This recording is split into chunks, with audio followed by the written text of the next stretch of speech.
Forte abraço a você, telespectador da TV Câmara. Estamos começando mais um Ponto do Encontro, hoje com o professor Leonardo Augusto Vicente Pestana e o vereador André Luiz. Vamos falar muito de esporte e lazer na região do Adão do Cabo Leonel, Solar Boa Vista, Jardim Piratininga e em Ribeirão Preto como um todo. Vereador, obrigado pela sua presença. Nós estamos bem aparelhados ou não em termos de recreação e condicionamento físico para as nossas crianças? Olá, Luciano, muito obrigado pela participação, pela possibilidade de participar desse encontro. Ribeirão Preto está carente, principalmente quando a gente fala de esporte. Nós temos algumas iniciativas, os campos de futebol, nós temos o projeto Segundo Tempo, que veio como forma complementar, atende com muita qualidade, mas nós precisamos, Luciano, de espaços, nós precisamos de quadra, nós precisamos de campo, nós precisamos de educadores e nós precisamos também entender que esporte não é só futebol, não é? Embora seja o chamado esporte bretão, embora todos nós sejamos apaixonados, mas tem aquele que tem vocação para o vôlei, para o basquete, para o handebol, para a natação, para o atletismo e suas várias modalidades. Então, nesse aspecto, nossa realidade ainda está muito além do ideal. Quero cumprimentar e fazer uma saudação especial ao professor de Educação Física, muito preocupado, e cresceu ali na área do Adão do Carmo Leonel, Solar Boa Vista, Jardim Piratininga, naquela região, ocupando a quadra de esportes. Leonardo, obrigado pela sua presença. Como é que está a quadra de esportes do Solar Boa Vista? Puxa, hoje em dia a quadra do Solar Boa Vista se encontra em total caos. Mato, abandonada, o alambrado quebrado, a quadra esburacada. Hoje ali realmente é triste de ver a situação da quadra. Hoje ali são um ponto de droga. Nem as crianças não frequentam mais, sendo que eu, na minha infância, eu era um frequentador daquela quadra. Ali, no trabalho que você desenvolve, você está contando aqui, tanto para mim quanto para o vereador André Luiz, você tem um trabalho muito forte com a comunidade ali, né? Até por você ter uma academia, você trabalhar com as pessoas, né? Fazer uma orientação para as crianças. Aquela região da cidade, o que precisa de investimento no seu conceito como professor de educação física? Precisa de melhoria, investir na área de esporte, por causa que o meu ponto de vista, o que tira a criança hoje, educando ela, não é somente a escola. A criança precisa ter uma ocupação para ela não ficar na rua, precisa praticar esporte. Eu que fui criado na periferia também, eu sei como é que funciona. Desde a infância, eu estive profundo no esporte. Graças a Deus eu tive uma educação boa, não fui para ponto errado, que envolvi com droga, essas coisas. Ali precisa de investimento, melhoria nas quadras, nas praças, precisa ter recreação para as crianças, para ocupar o tempo delas, sendo na capoeira, no futebol, no atletismo, algo que tira as crianças da rua. Ô vereador, eu sei do seu trabalho em prol da comunidade, gosta muito de esporte, e eu sei que a sua vocação para o esporte é muito grande. Ribeirão Preto é uma cidade que tem vocação para o esporte ou leva puramente por obrigação, vereador? Por incrível que pareça, Luciano, a cidade tem vocação para o esporte. Se você der uma passada pelo cenário, você vê que ou nascidos aqui, ou que moraram aqui, ou que se desenvolveram aqui, nós temos no futebol os vários exemplos, né, dos irmãos Oliveira, aí, o Sócrates e o Raí, nós temos Zé Mário, nós temos vários jogadores hoje na Europa que jogaram nos times de Ribeirão Preto. A Laís, que infelizmente sofreu acidente, prata da casa.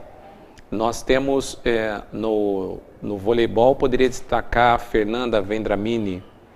A gente poderia lembrar que nós aqui na nossa terra, nós temos medalhista sul-americano, por exemplo, na ginástica. Enfim, nós temos uma série de atletas que se despontaram no cenário nacional sem a cidade ter qualquer investimento. Então a cidade tem a vocação, só que a cidade tem que dar resposta para essa vocação. Quando você tem talentos, você precisa cuidar do talento. Olha o exemplo que nós tivemos. Quando a cidade investiu no basquete, nós tivemos o time da Arberiza lá no passado, um time vitorioso. No recente, quando investiu em basquete, nós tivemos o Coque que ganhou tudo no basquete. Quando nós investimos um pouco de dinheiro no vôlei, na recreativa, nós tivemos um time vitorioso. Quando o finado Wilson Toni capitaneou um investimento que foi feito no basquete feminino, nós tivemos grandes vitórias. Então você percebe que a cidade tem a vocação, mas falta o investimento, falta acreditar. E quando eu falo acreditar, eu falo do poder público, a Prefeitura Municipal de Ribeirão Preto precisa investir mais, falo do governo do Estado de São Paulo, que tem que investir de verdade, não pode ser de faz de conta. O Ministério dos Esportes já investe em alguns atletas, mas pode ter um vigor maior. E falo da iniciativa privada. Você que é comerciante que está nos acompanhando agora, você pode ajudar. Você que é industrial que está nos acompanhando, você pode ajudar. Eu acho que essa junção público-privado pode ser decisiva para que os nossos talentos sejam fomentados. E tem leis de incentivo para isso. Aliás, tanto hoje em âmbito federal quanto em âmbito estadual. Na cultura e no esporte, que são os chamados primos pobres, já que a gente não tem no orçamento, já que o governo não destina o dinheiro que deveria destinar, pelo menos abriu um caminho da chamada lei de incentivo. Então, tanto esporte quanto cultura, você empresário pode abater do seu imposto, pode transformar o imposto devido no investimento social e esportivo. O que me preocupa, vereador, é o seguinte: nós seremos subsede de Copa do Mundo. A França vai fazer todo o seu preparativo aqui e vai ficar situada aqui. Daqui ela sai para fazer os jogos e volta. Né? Se ela for até a final, se ela for disputar o título, ela vai ficar em Ribeirão Preto até a disputa do título, né, da Copa do Mundo. É uma seleção campeão do mundo. Agora, o legado para a cidade não vai ser na área esportiva. O legado para a cidade vai ser no aumento de emprego, vai ser no crescimento da rede hoteleira, vai ser no crescimento da rede, do grande faturamento na rede de prestação de serviço, vai ter um grande vulto de aumento de ISS que vai entrar nos cofres da prefeitura, né? Só que o esporte não tem legado nenhum. E está sendo o Ribeirão Preto, será projetada para o mundo inteiro, graças às suas instalações esportivas, que é o Estádio Santa Cruz, Estádio Palma Travassos, o CT Manuel Leão, tá certo? Que estão em condições de receber e abrigar a seleção campeã do mundo como a França, né? O Estádio Santa Cruz será usado para os coletivos e treinamentos e jogos amistosos ou jogos treinos. O Estádio Palma Travassos para eventos e shows, né? Em tudo que se refere à França. E o legado esportivo para nós, nada. Eu apresentei um projeto que já se transformou na lei, que determina que o ano de 2014 é o ano da França em Ribeirão Preto. E no texto da lei eu até cito a história do legado. É importante que a cidade tenha um legado, é importante que fique alguma coisa. Você passou muito bem, a movimentação econômica na cidade será fantástica. Mas essa própria lei também prevê a possibilidade da celebração de convênios, de parcerias. O Botafogo, por exemplo, ele tem parceria com outros países. Ele traz jogadores de outros países para cá para aprender a jogar futebol, para se aperfeiçoar no futebol lá no CT Manuel Leão.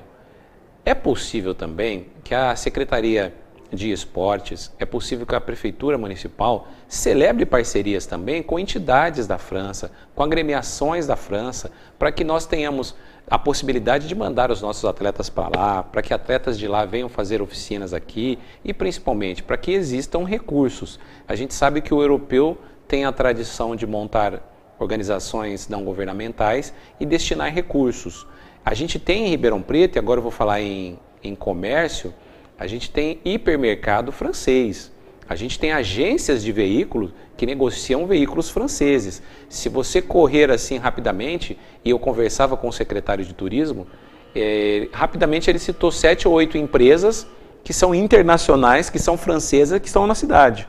Então, dentro desse legado empresarial, comercial, é necessário também que tenha um legado esportivo. O Leonardo é professor de Educação Física. Nós teremos em 2016 as Olimpíadas no Rio de Janeiro. E nós temos vários atletas de destaque em Ribeirão Preto que saíram da cidade, até por falta de apoio, inclusive da classe empresarial, né, que não acredita muito no esporte amador, essa que é a grande verdade, e os nossos atletas vão representar outros municípios, assim nos Jogos Regionais, Jogos Abertos e também no destaque olímpico. Ribeirão Preto recentemente perdeu um centro de excelência de ginástica artística. Você, como professor de educação física, você consegue garimpar as crianças, algumas que têm a característica que possa ser uma futura atleta de ginástica, fundista e salto em distância, que goste do atletismo? Você consegue garimpar isso nas escolas? Teria como sim. Tem vários talentos espalhados por aí, dentro das escolas, dentro das creches, principalmente quando o esporte é iniciado desde a infância. Só que o mais importante, além da gente fazer atleta, é fazer um cidadão. Só que dentro do esporte, ele aprende respeito, ele aprende ser um cidadão digno, honesto, aprende coisas que ele não ia aprender se ele não estivesse dentro do esporte. Acho que esse seria o principal. Não fazer atleta, mas sim cidadão de bom caráter. A verdade, vereador, é que todo esporte aprende desde criança a competição, ensina-se a competição, né? E nós vivemos num país capitalista, onde que você vai competir a sua vida inteira. E desde a infância, desde você aprendendo a competir no esporte, já você leva um legado para tudo que você faz na sua vida. Você aprende a competição, né? Então, aí eu pergunto ao senhor. O senhor é muito ligado, até do mesmo partido, do ministro dos esportes, né? Não teríamos como desenvolver projetos em Ribeirão Preto para centros educacionais e esportivos, como existem na capital, nos 4 cantos dessa cidade? Tem como a gente conseguir esse recurso para a gente desenvolver esse trabalho na cidade? O Ministério dos Esportes é um dos ministérios que geralmente, quando tem corte, é o primeiro que sofre corte, né? Também é bom fazer esse registro. Mas é possível um investimento e não precisa ser um investimento milionário. A gente tem muito claro o exemplo de Cuba, que é muito criticado em alguns aspectos, mas que na educação e no esporte e na saúde é super destacada, porque eles fazem uma quadra no fundo, no cantinho do bairro, eles fazem uma quadra esportiva e dão toda a estrutura para as pessoas. Eu penso que Ribeirão Preto pode avançar muito, e a gente tem um exemplo do professor Leonardo. A academia dele está lotada. Todas as academias estão lotadas, porque essa geração quer saúde. Essa geração quer cuidar do seu físico, quer cuidar do seu corpo. Quem não pode frequentar a academia, ou a academia, no caso dele, que é uma academia de bairro, ou a academia mais luxuosa, ele quer fazer caminhada. Como que ele vai fazer caminhada se as nossas calçadas não estão perfeitas? Como que ele vai fazer um condicionamento físico se nós temos poucas opções? Aí eu quero destacar que as academias ao ar livre foram uma grande sacada. Foi um exemplo maravilhoso. Mas elas ainda são tímidas e é um equipamento que é barato.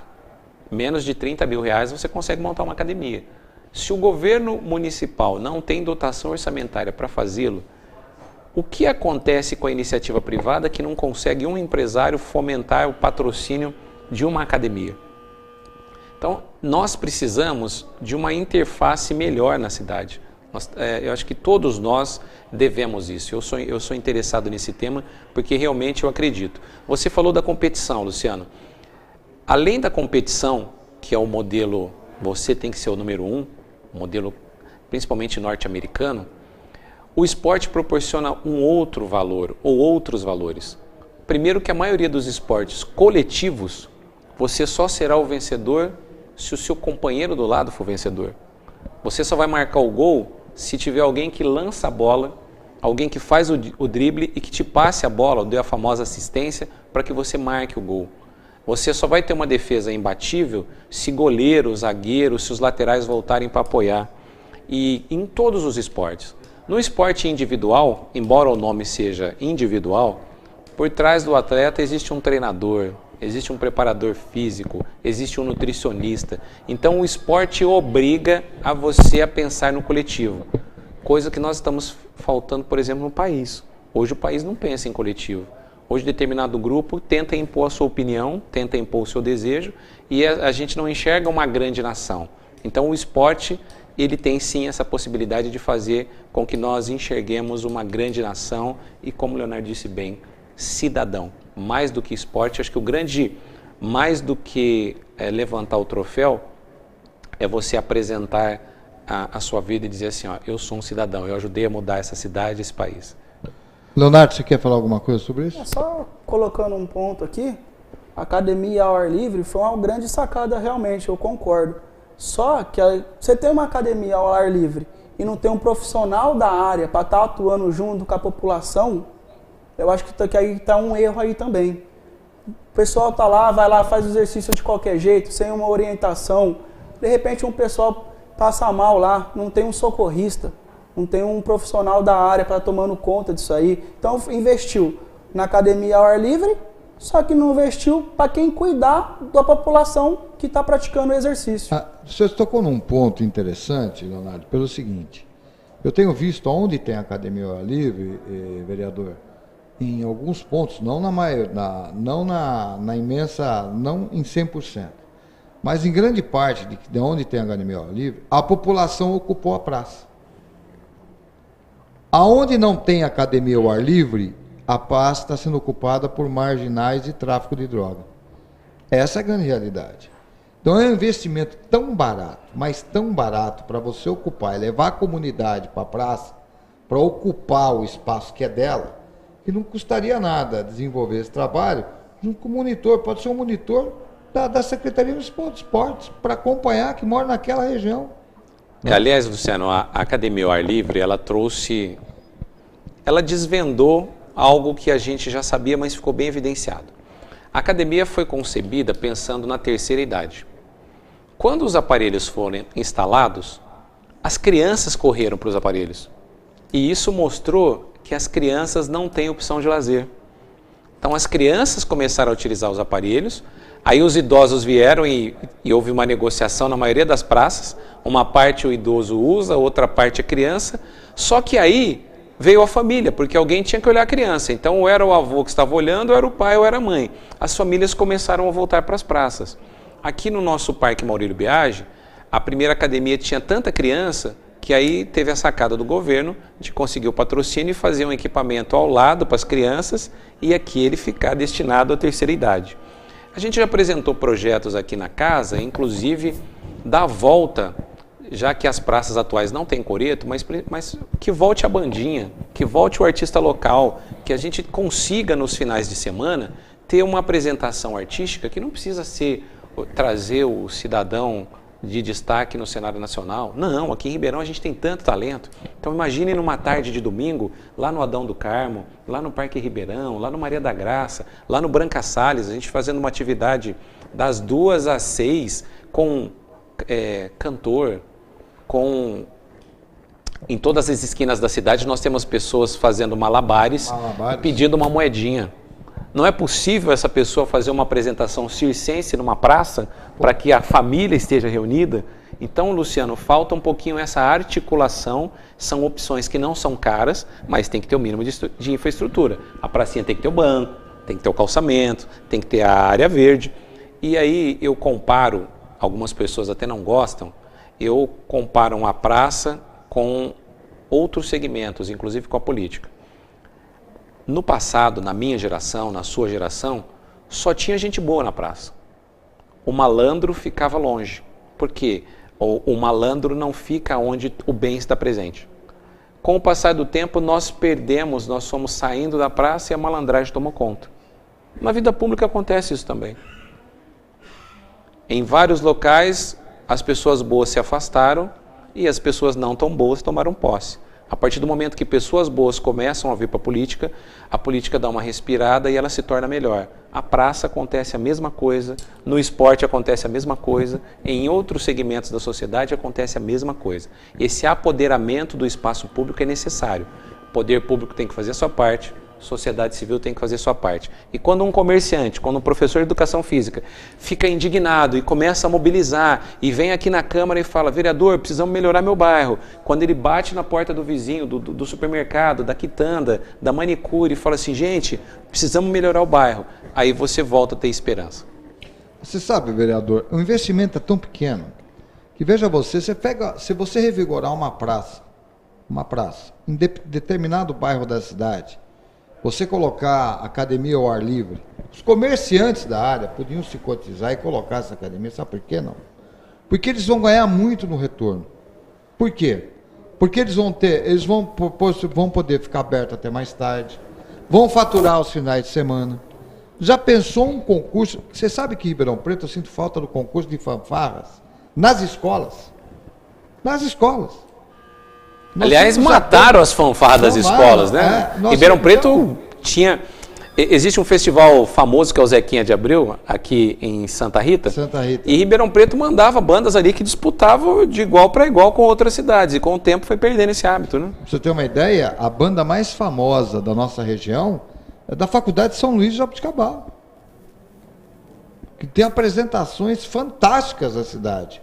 E que nós precisamos fomentar isso, as crianças, desde o início, né? Com aula de música, aprender a tocar, né? Como também no esporte. Eu me lembro que eu estudava no pré-primário, eu já tinha aula de educação física.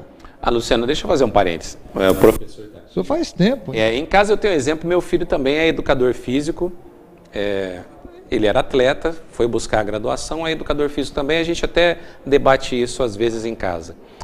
Hoje, na escola, a educação física perdeu lugar para recreação.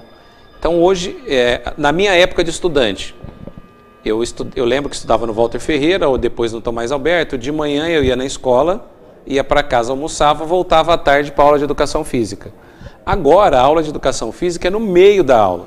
Então, o menino está de calça jeans, de sapato, e ele diz que faz educação física. Aliás, os professores têm que ser extremamente criativos para poder criar atividades ali para que o menino faça no meio da aula. Aí na escola não tem chuveiro. Como que ele fez educação física? Ele toma banho e troca de roupa? A gente não tem estrutura. Nós estamos perdendo oportunidades de formar uma geração de saúde. A gente, no passado falava isso, né? Geração saúde. A gente está perdendo essa oportunidade. Para você ter uma ideia, só da mesma época minha de escola, acho que até sou um pouco mais velho, nós tínhamos a aula normal, à tarde nós tínhamos, quem estudava à tarde ia para a educação física de manhã, quem estudava de manhã para a educação física à tarde. O material no inverno era abrigo, fornecido pelo Estado, né? O Estado fornecia todo esse material. E mais, aos finais de semana, você ia para os centros educacionais e esportivos. Tinha o CI do Ibirapuera, o Serete do Tatuapé, tinha os campos da Água Branca e por aí afora. E você ia representando a tua escola. Você representava a escola. Ah, aliás, bem observado, aliás, hoje ainda tem os campeonatos entre as escolas. Interescola. Eu já encaminhei isso para a Transerp, infelizmente não foi possível. Os nossos meninos, eles têm a carteirinha de estudante que eles não pagam o transporte. Só que a carteirinha só vale para ele voltar. Se ele for disputar o campeonato à tarde contra outra escola, ele tem que pagar a passagem, aí ele não tem dinheiro para ir disputar. Você entendeu como são coisas pequenas? Investimentos pequenos, mas que infelizmente acabam amarrando o desenvolvimento de toda uma geração. Jogos da Primavera. Meu carro virou lotação.